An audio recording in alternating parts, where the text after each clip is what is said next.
This is cerebral cinema. Movies of the mind. Get this and get it straight. Crime is a sucker's road, and those who travel it wind up in the gut of the prison of the grave. There's no other end, but they never learn. From the pen of Raymond Chandler, outstanding author of crime fiction, comes his most famous character in The Adventures of Philip Marlowe.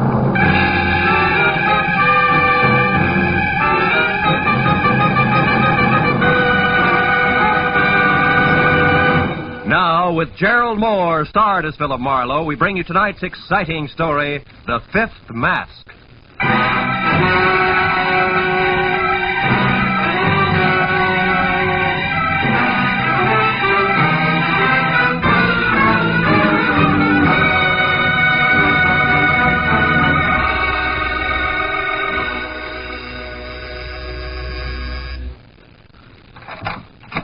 Brother, am I glad to see you. You are Philip Marlowe. Yeah, I'm Marlowe. Well, come on in. You're not exactly what I expected, Phil. No? I didn't realize private detectives came in the deluxe edition.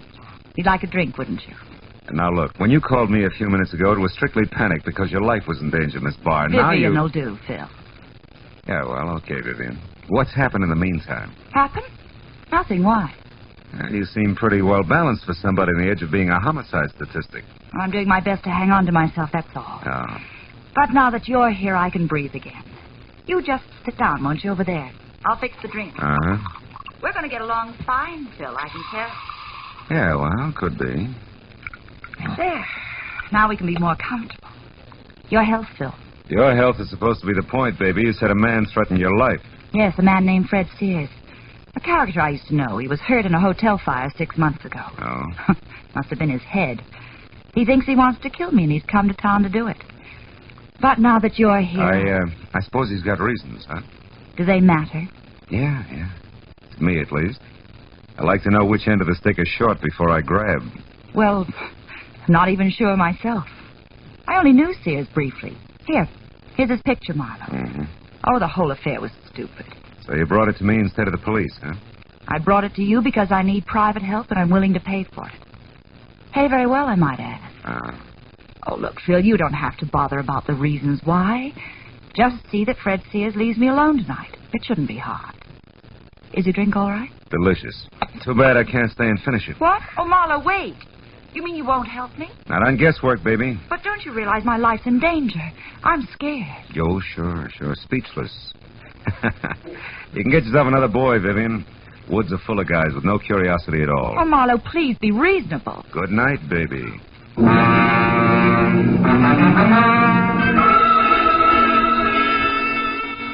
I had no doubt that a guy named Fred Sears wanted to kill Vivian Barr, and that she was genuinely afraid of him, but I also had no doubt that working for her without all the facts was like playing blind man's buff with the front end of a jet plane.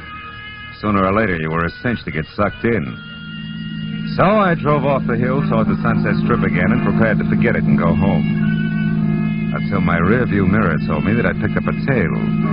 I wagged it back and forth across Hollywood for 20 minutes without losing it. Then I stopped at a quiet corner bar in my neighborhood, went in the front door, and straight on through to the alley, and then around to the front again. I got back in time to see the man who'd been following me get out of his car and head for the door.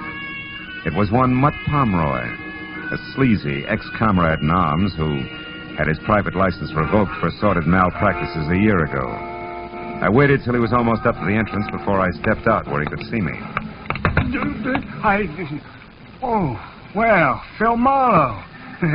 What do you say, kid? How's business? I keep smiling. Sure you would.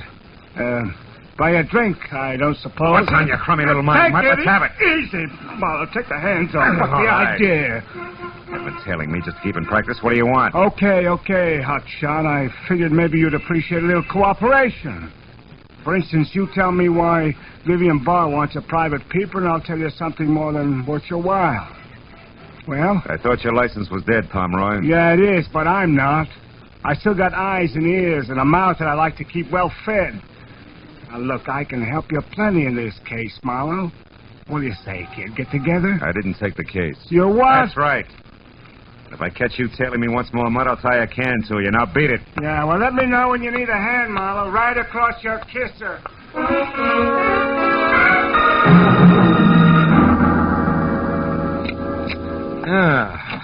Be it ever so humble. Oh, no. Hello, Marlowe speaking. Oh, Phil, I've been calling ever since you left. This is Vivian Barr. Now, look, baby, I told you a few minutes. Listen to me. I've got to have your help. I'll tell you the truth, all of it. Anything you want to know, only come back, please. Oh, will you listen? I'm trying to tell you. I've seen someone outside here, Marlowe. I'm almost sure it's Fred Sears. Hurry, will you? I'll tell you everything. Hurry. 3 things I can never resist. Beer with a head on it, moonlight, and a beautiful dame. So I headed again for the parking terrace at Vivian's apartment house and made it in about 15 minutes. I was out of my car and halfway across the terrace before I noticed the changes. First, her apartment was dark. Second, a man who had just pulled a key from her front door lock froze when he saw me and then turned and bolted through a clump of hibiscus and cornered himself in an enclosed patio. He tried to make it over the wall, but the second time he fell back, I nailed it. No, please, let me go. I gotta get away from here. You're trying it the hard way, Buster, believe me. It'll be easier by way of Vivian's apartment first. Come on your feet. Now, who are you? I'm Douglas Peck. Douglas what? Just Douglas. Okay, just Douglas. We'll also straighten that one out inside. Go on, open the door. No, it's locked. Sure, it's locked. Take the keys out of your pocket and unlock it. Hurry up. Who are you? Name's Marlowe. Go on inside. No, please, Marlowe. Listen, I can't go in there again. What's the matter? Afraid of the dark? Go on! Turn on a light. All right, then, all right. There. Vivian Barr's eyes were still open. But all the life had gone out of them. She'd slid half off the blue velvet divan onto the floor, and a gleaming gold satin she wore was stained red by a dark, stiffening smear on her chest. Her purse was open on the coffee table, and spilled out of it was a note addressed Dear Vivian and signed Fred Sears. What is it, Marlowe? What are you looking at? One good reason why Vivian Barr ended up like that. Here, read it. Dear Vivian, the broken back you handed me 6 months ago wasn't as hard to take as the broken promises. Count on seeing me real soon. Fred Sears. Yeah. Now, Douglas, the digress, assuming you didn't kill her and it was this Sears, what was your connection? I was just a friend of hers. Business associate. Well-heeled business associate, judging by your wardrobe. She mentioned your type, but not your name. Let's get on with that, shall we? Marlowe, listen, I had no idea that Vivian was mixed up in it. Marlowe, look. Huh? There at the window, it's Sears. Kill the light. Keep down, Douglas. I'll be right back. Sears ducked as I ran for the door, and when I got outside, he was rounding the corner and heading for the enclosed patio. He was up on the wall by the time I got close enough to grab for him. No, you don't. Marlowe!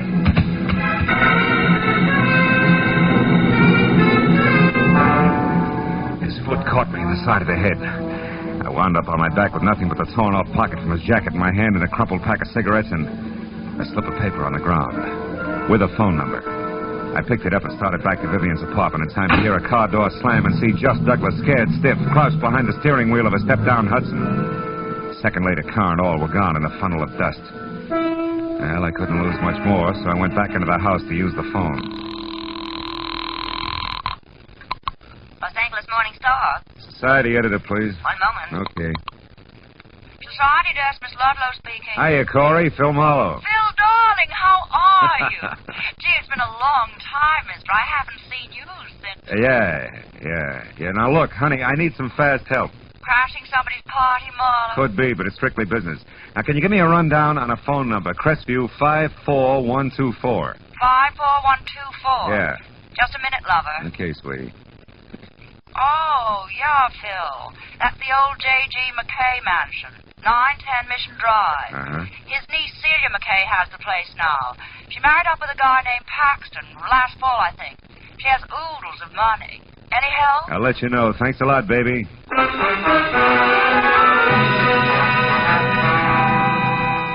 Before I left, I called Lieutenant Matthews at Homicide and told him what happened. He said he'd put out a call for Fred Sears and suggested I keep in touch. After that, I drove to Beverly Hills. The McKay mansion at 910 Mission Drive dominated the rows of bowing trees that lined the long, curving driveway like a dowager queen presiding at court. When I rang the bell beside a carved mahogany front door big enough for an airplane hangar, it was the butler who finally opened it for me. It was all he could manage. Yes, sir. My name's Marlowe. I'm a private detective. I'd like to see the head of the house, please. Have you an appointment, sir? No, this is a courtesy call so far. There's been a murder, Buster. Now, please get Mr. Paxton, Celia McKay Paxton, or any reasonable facsimile thereof, huh? Never mind, Cartwright. You can run along. I'll take care of this, whatever it is. She was, friendly. Red-headed and hefty, but wore a dress so well draped it would have made a Notre Dame tackle look good. It was all held together at the neckline by a big dazzling brooch made up of items on a Mardi Gras motif, and each covered with enough jewels to retire a family of 5. Except for a space in the center, shaped like a mask, which was dull, black, and empty. I must have been staring because that's where she picked up the conversation. If you've finished making your estimate now, Mr. Marlowe, maybe we can get down to business. I'm that reasonable facsimile you mentioned, Mona Paxton, Celia's sister-in-law. Oh? And Mr. Paxton's your brother, huh? Same thing. Yeah, well... You said something about a murder, I believe? That's right. Woman named Vivian Barr. And is that supposed to mean something to the members of this household? Maybe we better ask them. I don't think so, Mr. Marlowe. We're all quite busy here. Now, look, just now, Mona, I and- followed a lead that started at the body of a dead woman, ended here at this house. You people can talk to me now or the police. In a few minutes. Make up your mind, Police? fast. What about the police? Mona, what is this? Celia, my dear, I'm sorry. I'd hoped you wouldn't be bothered by Mr. Marlowe here. In his opinion, we're all murderers or something. I see. And why do you say that, Mr. Marlowe? I don't. It isn't quite that bad. And specifically, how bad is it, if you don't mind? I don't mind at all. I'm looking for a man named Fred Sears in connection with the killing of my client, Vivian Barr. I'm here because there's a definite tie with somebody in this house. Now, at this point, I'm still asking for cooperation. This has gone far enough. It's preposterous. Mr. Marlowe, until you mentioned their names, I never heard of either of those people. Mona? No. They're still my husband, Mr. Marlowe. Dear, will you come out to the door, please? What's going on? What's the matter? There's a person here I want you to meet. Mr. Marlowe, my husband, Mr. Paxton. Why, how do you do, Mr. Marlowe? I'm doing better, Mr. Paxton. Oh, Douglas, Mr. Marlowe here wants to know if the names Vivian Barr or Fred Sears mean anything to you. why, I don't think so. No, they don't. Why? You may leave now, Mr. Marlowe. We've given you all the cooperation we can. If you come back, you'd better have a warrant with you. Okay, Celia, I will. Because one of you 3 is a liar. And I can prove it. So if you want to talk it over before I call in the cops, I'll listen for a while. Hey, Cartwright. Yes, sir. You called, sir? Yeah, you look like a fairly honest man. Where can I get a good cup of public coffee around here? Oh, why, there's a little shop 2 blocks down, sir. Thanks. And to you, Cartwright, good night.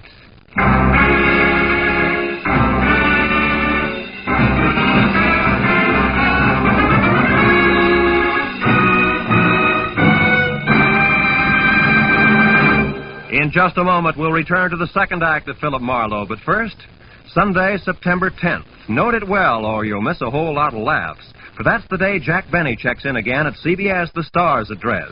Yes, this Sunday is the day Jack, Mary, Dennis, Phil, Don, and Rochester return for another great season of top-ranking comedy. Be sure you're on hand this Sunday and every Sunday when CBS brings you the one and only Jack Benny Show. Now with our star, Gerald Moore, the second act of Philip Marlowe, and tonight's story, The Fifth Mask.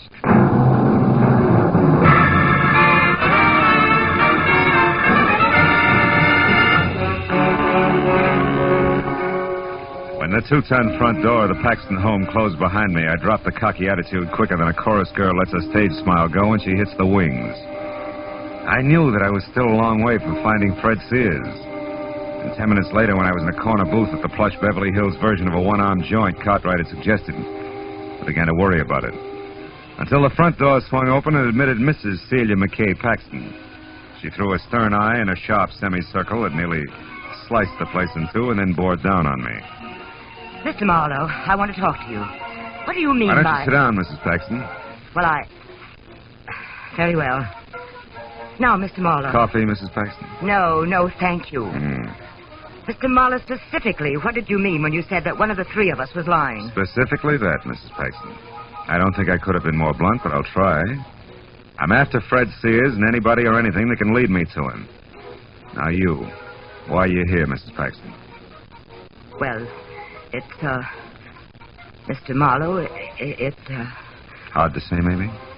Well, Hard like I'm suspicious of my husband's connection with all this, Mr. Private Detective. Will you go to work for me? Is that it? oh, no. No, not that. But, Mr. Marlowe, I'm no fool. I know that I'm a plain-looking rich woman who loves her husband. And well, sometimes men are silly. And if there is anything, Mrs. Paxton, I can't go to work for you. I don't take that kind of a job. Besides, I'm already working on your problem insofar as it concerns the late Vivian Barr. I don't understand that. You say you're looking for a Fred Sears. But not overlooking anything else, Mrs. Paxton. Like the outside chance that Sears didn't kill Vivian Barr. I didn't see it happen, you know. It could have been somebody else. Who? You. But After all, you just implied a good motive. No, I didn't. I only gave you a suspicion. A dark, ugly thought I'm ashamed I ever had. That's all. And I didn't kill that woman, Mr. Marlowe. I know you didn't. It was only bait, Mrs. Paxton. I hope you'd snap at it and come back with an answer that would get me to Sears. Mr. Marlowe, I never heard of these people before tonight. I know, that's what you said. But you see, Mrs. Paxton, even as you, I, too, sometimes have dark, ugly thoughts that I'm ashamed of. Only in my case, it's business. And tonight, the business is Vivian Barr's murder. Good night, Mrs. Paxton.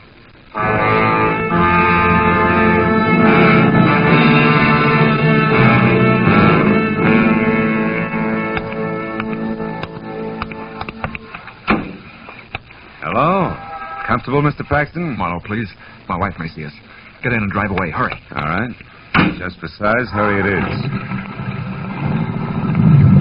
Now, Marlowe, tell me. Does Celia know? About Vivian? Hard to say, Paxton. Look, I've got to tell you the truth. Don't bother, man, about town. It sticks out like a sore thumb on a hitchhiker. You like it easy, you like it smooth. Your wife was one, Vivian the other. It's not a new story, Paxton. But believe me, Marlowe, I couldn't help myself. I've learned my lesson. Marlowe, would money, say, $50 now, and more later, would that help you forget what you know? $50? Well? You didn't love Vivian Barr. You hated her, didn't you? I hated.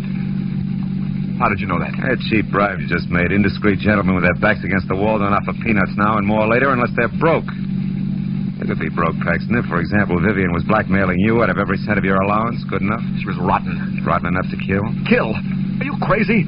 Marlowe, it was Sears. Maybe. I didn't see him do it. You had a good reason. He had a better one.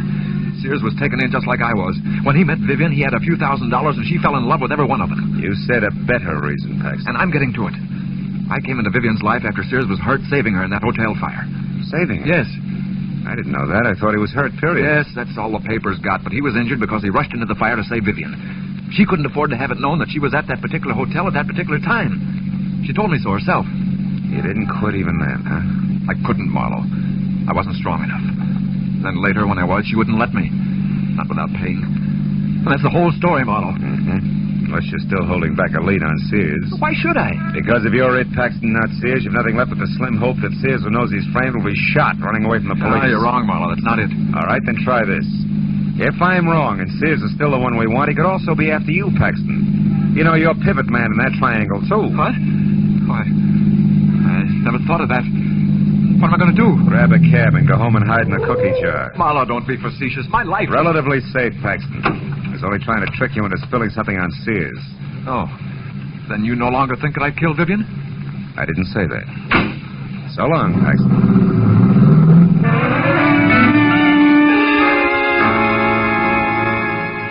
My apartment was only a few minutes from Beverly Hills, so I decided to call the police and fill them in. Also, a little all-alone straight drinking might burn the bad taste out of my mouth. But when I was in the hall there, I knew it was going to be a little while before I got a chance to do either one.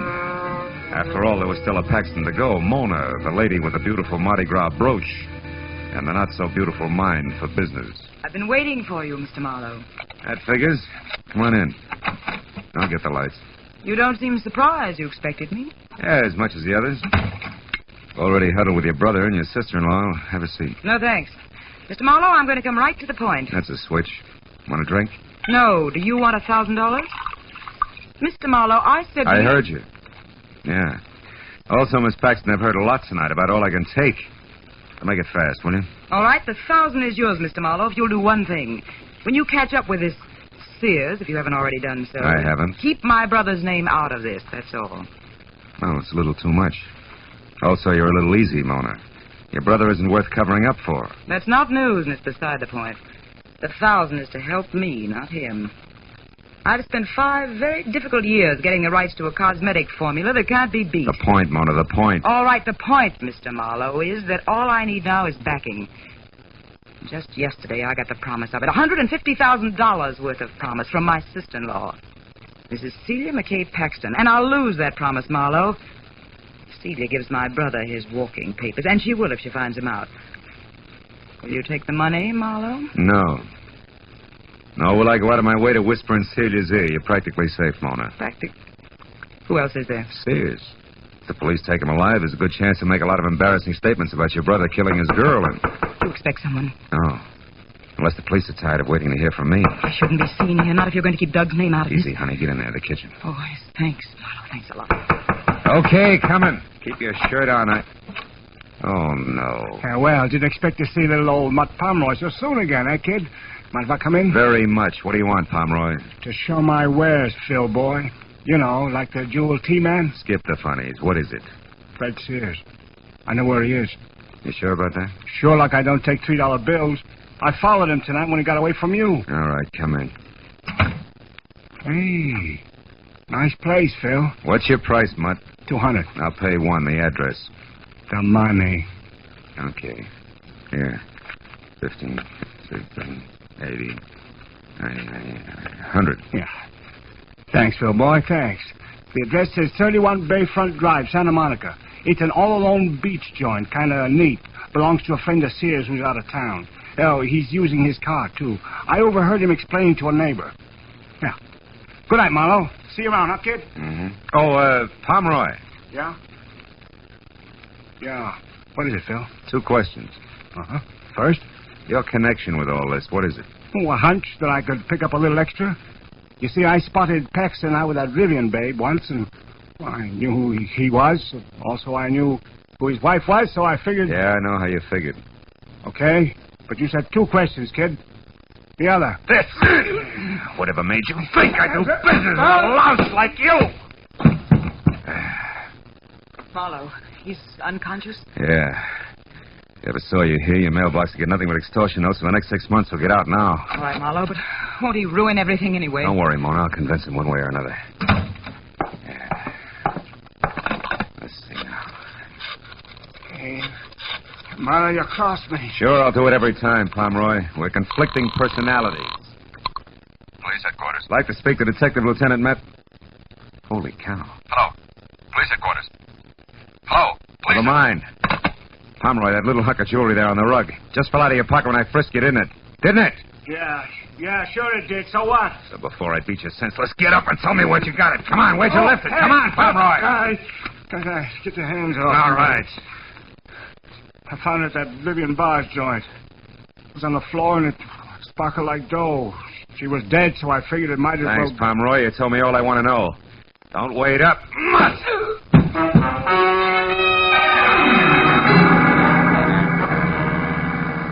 Outside, I piled into my car and drove fast for the beach house at 31 Bayfront Drive, hoping hard all the way that either I was making a fat mistake or if I was right, I was going to be on time.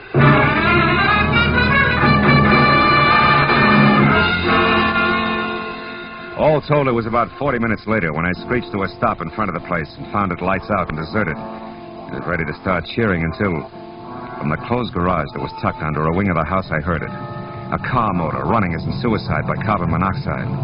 The big double doors were locked, but around on the side there was a window. In another minute, I was in and over to Fred Sears. He was slumped over the front wheel, his face the color of wet ashes. I cut the motor, then dragged him out of the place by a back door that led to a patio. There I stretched him out on the ground and took a good look. A long look that left no doubt in my mind. I turned away from him when I heard a woman's footsteps on the walk outside near the window I'd broken. It was Mona Paxton. Marlowe, what is it? Marlowe, are you all right? Yeah, but don't come back here, Mona. It's not a very pretty sight. It's Sears. Sears? Yeah, I dragged him out here. He left the motor running, carbon monoxide. Oh no, what a terrible way to go. No worse than Vivian Barr. How'd you turn up here, Mona? Follow me? Yes. Because I was worried about that man in your apartment. I wanted to ask you who he was. When I took off coattail flying, it looked like something important, huh? Yes, it certainly did. And it certainly was.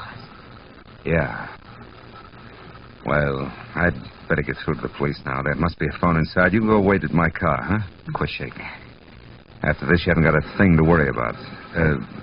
Business, I mean. Yes, I know, but I just can't stop smiling. I'll be at the car, Marlowe.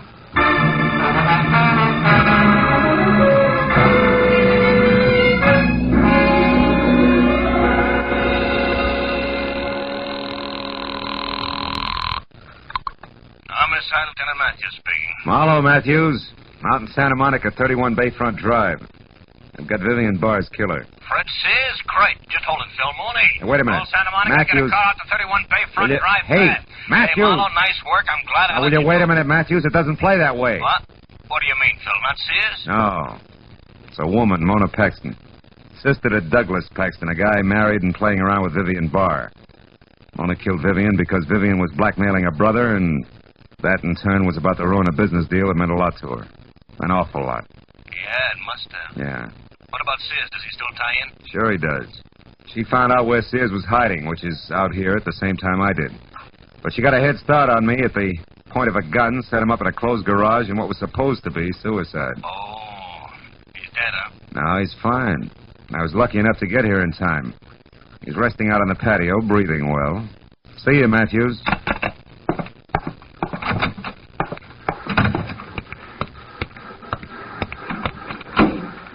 Everything's taken care of, Marlowe. Mm-hmm. Just about, Mona. Well, the police will, Correction.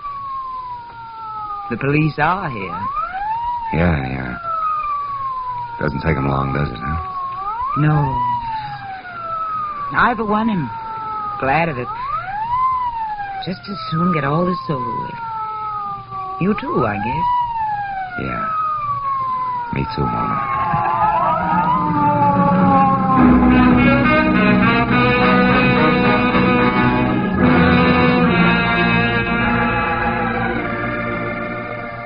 I got away from it all as soon as I could, but I didn't go home.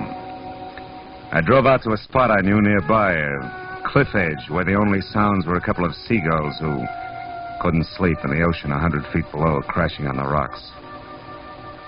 Then I took a second look at the little item Mutt Pomeroy had picked up in Vivian Barr's apartment. A collection of tiny stones, diamonds, emeralds, rubies, all in the shape of a small mask. A mask that I knew would fit in place exactly over an empty spot on Mona Paxton's Mardi Gras brooch. The proof that Mona had been to Vivian's place. Yeah, a little mask. We all wear them one way or another. We've all got something to hide. Maybe that's what's wrong with people, huh? They all think they've got to hide from each other and from themselves. Yeah, so I threw the little mask into the ocean, and then I went home.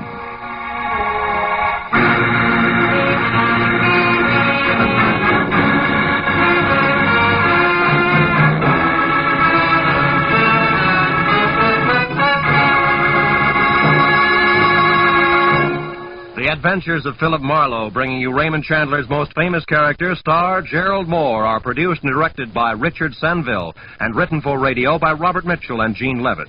Featured in the cast were Frances Robinson, Betty Lou Gerson, Ann Stone, Olin Soule, Jay Novello, and Larry Dobkin.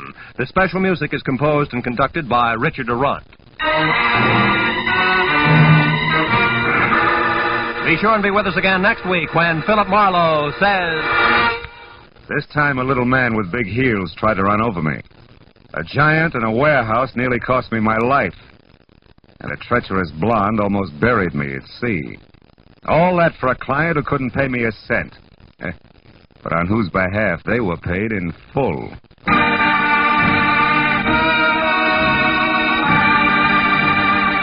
This is Roy Rowan speaking for CBS, where you enjoy the Contented Hour every Sunday night, the Columbia Broadcasting System.